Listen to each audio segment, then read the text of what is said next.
Hello po sa lahat. Ang aking gagawin ngayon ay magluluto ng baboy na laman.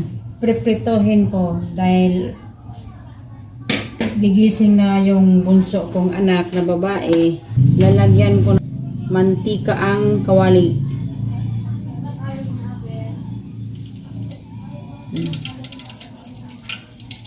Pag init ng kawali, saka ko ito ilagay ang aking piritong pork chop. Ay, ito pork chop, laman.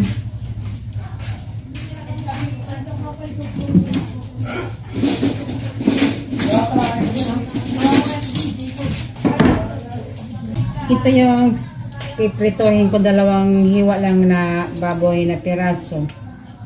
So, mainit na ang mantika na pinainit ko.